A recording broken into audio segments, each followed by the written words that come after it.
What's up, YouTube? This is Too Raw for TV. All right, so before I get into this video, I want to give a shout out to Black Flight Enterprise for the $20 donation via the PayPal. He left a note. It says, thanks, Too Raw. Look forward to the channel daily. Love the history knowledge equally as the sports. Could you add on to my GOAT criteria, which his GOAT criteria consists of adversity, dominance, and playoff moments? I'm a Jordanaire, but thanks for standing up for Wilt. Salute to you, brother. Yeah, man, Michael Jordan, to me, Michael Jordan and Wilt are like, they're 1A and 1B when it comes to GOAT. I don't have a problem with anybody that thinks Michael Jordan is the GOAT. Now I have a problem with anyone who thinks it's Kareem. You know, pretty much, hell, I'm getting to a point where, you know, if you think it's Bill Russell, I don't, you know, although I think that Bill Russell lacks the skill set and versatility offensively that others had, but, you know, if he meets your criteria, that's fine. Look, so you said that your criteria is adversity, dominance, and playoff moments. Now, adversity is important because without the struggle, you really don't know what it's like to get to the mountaintop. You don't have an appreciation for that. And it's also when a person is tested that you see what their character is about. When an athlete or anybody is tested, that's when you see how strong they are. That's when you see the greatness. And Shaq was alluding to this, how in this soft cupcake league, we don't really see that greatness shine through. We see, honestly, you know, in sports in general. In boxing, what do we have today? We have a bunch of guys who, you know, like to beat up on inferior competition, make money, string out as long as possible from the time that they become a quote name by the powers to be, string out as long as possible until they actually fight somebody,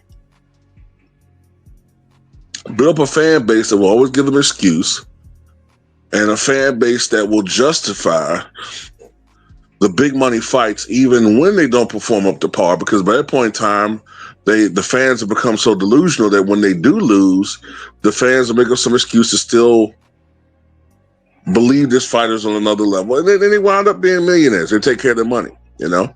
But the fans gets cheated out of great quality fights. And in the NBA, the fans get cheated out of quality basketball. Players that don't want to push themselves playing through when they're hurt. To be fair, organizations that sometimes force these athletes not to play at the expense of the fans. You know, there's so many different things. So adversity matters, you know. I think your other criteria was dominance. That's important. And when I was growing up, to be considered an all-time great, you had to dominate the sport for at least a decade. That was the criteria for an all-time great. As a matter of fact, that was the criteria for a Hall of Famer. So all these guys that are in the Hall of Fame now that played for like 12 or 13 years and they had maybe 8 years of mediocrity and 3 or 4 years where you could consider them sort of dominant, a couple of playoff moments of championship, and that makes them a Hall of Famer. They weren't Hall of Famers 25, 30 years ago. So, that could be slipping. And playoff moments, that's important.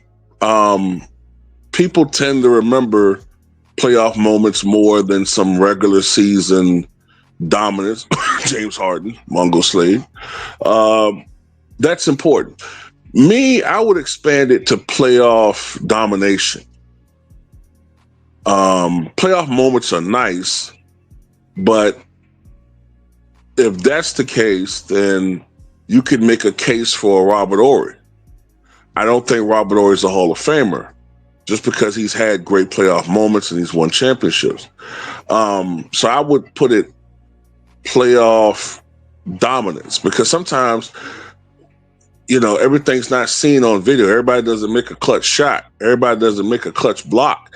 But there are games where guys make great, bone-jarring, effective picks, or, there's defense that's being played by a perimeter defender where he's slowing a great player down through the course of a series. And, you don't see a bunch of steals or highlights, but if you're watching the game, you see this guy's playing phenomenal defense against great one-on-one players throughout the playoffs. And while he don't have a whole bunch of steals, or, you have to look at the advanced metrics to kind of get a better idea of what he's doing, sometimes, I would put playoff dominance up there. I would also add to the list longevity, real longevity, not this fake longevity we're seeing today where guys only play 1 out of 22 years of a full season in their career, or guys, low managing under the guise of some vague groin injury or foot injury or what have you. Guys who are not even attempting to play defense anymore, resting on the defensive side of the ball. Guys who flop on the floor, flop on the court, because they're trying to expend as least energy as possible. I would argue that a certain player, who I'm not going to name right now, flops so much now because he's actually strategically using flopping to rest. I don't know if that's ever been brought up, but I wouldn't put it past this guy, who I'm not going to name. So yeah, man, I would say longevity matters, but it's not the be all end all. Reggie Miller had great longevity considering the era that he played in with the physicality. Karl Malone, look, people can judge Karl Malone all they want to from his actions. He was a despicable person, although I would argue that at the very least, when Karl Malone did what he did, he was in college. I know Karl Malone's this big, Negro brute that you want to hate so much. And while then again, at the same time, you want to give Josh Giddey a pass because you're a buck dancer, and all that you are, and you know who you are. But anyway, it's no mistake that when Karl Malone arrived, along with John Stockton, the Utah Jazz almost instantly became a good team. I mean, they took the Showtime Lakers, I remember correctly, in 1988 to 7 games in the semifinals, if I'm not mistaken. And then the very year after Karl Malone retires, Utah just starts falling off a cliff, even though he was already 40 years old. Well, actually, I take it back. He left and then played 1 year with the Lakers and then retired. But when he left Utah, they began falling off a cliff. So that matters. Longevity. I would add, and I alluded to this earlier, effort. You don't get a pass just because you're 40 years old as far as playing defense. That's no excuse. Maybe your defense might not be as effective, but if you're participating at this so-called high level, then you don't get a pass for not playing defense. Then you're hurting the team. Then you might as well retire. As we all know, Michael Jordan was still playing defense at a high level with the Washington Wizards at age 40, and he wasn't taking any PEDs allegedly. He was banged up. He had to lose 40 to 50 pounds to get back to playing weight, crack ribs, huge real injuries, wore orthopedic in his shoe because of issues with his knee to take pressure off that knee. He had to have fluid drained from that knee before every game. You know what I'm saying? Real injuries. So yeah, I would think effort, leadership matters. Not necessarily gotta be a raw guy. You know what I'm saying? You don't have to be a raw, Newt Rockney, give a big rousing speech every game, alpha. I'm not saying that. Even if it's leadership through example, even if it's quiet leadership. But being a leader, that matters. That's what's one of the things that hurts Kevin Durant so much. Honestly, that's one of the things that hurts Steph Curry a little bit when you argue the point guard GOAT debate. Magic Johnson was 10 times the leader, in my opinion, that Steph Curry was, or he is. You know what I'm saying? Leadership matters to me. You know what I'm saying? Versatility is a aspect of the GOAT debate. I don't think it's the most important, but it does help to have some versatility in your game. It depends if you're looking at skills. Now that could matter. Then also you could be looking at accomplishments. Maybe that overrides a lack of versatility. But I think versatility is important, especially for offensive players or guards, more so. You know what I'm saying? But anyway, that's pretty much it, man. I would expand it, like I said, to not just playoff moments, but playoff dominance. Appearing in the playoffs a lot means something. You can be a regular season wonder all you want to, but if you're not good enough to take a team to the playoffs, then you're not a GOAT.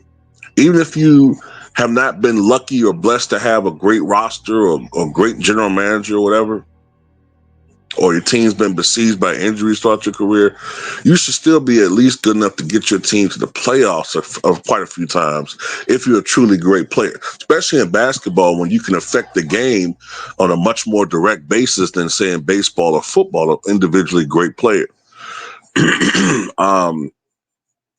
Longevity matters. Look, give you a case in point. If you were looking at Ben Simmons' first 3 or 4 seasons, you thought this guy was destined to be a Hall of Famer. He was compared to LeBron James. You look at Zion Williamson coming out of high school. He looked like he was going to be a legit Hall of Famer. Longevity matters. There's been too much projection, in my opinion, in recent years. Projecting a guy's going to be this or that when it doesn't always work out, especially, I would say, since the mid-90s. I've seen more and more with great frequency first, second, third, and top 10 picks not make it. I remember like before the mid-90s, very rarely did you see a top 2 or 3 NBA draft pick at least not pan out to be a good player. But I think some of that has to do with the lack of college. As we went through the 90s and the 2000s, more and more of these guys weren't going to college.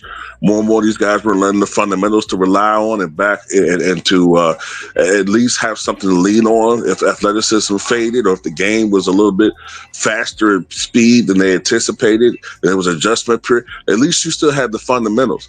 A lot of these guys, they rely on their athleticism to dominate. They're lazy. Then when they get to the pros, the game is much faster, the speed of the game, the skill is a lot higher, and they don't put that work in. And they just play at a mediocre pace.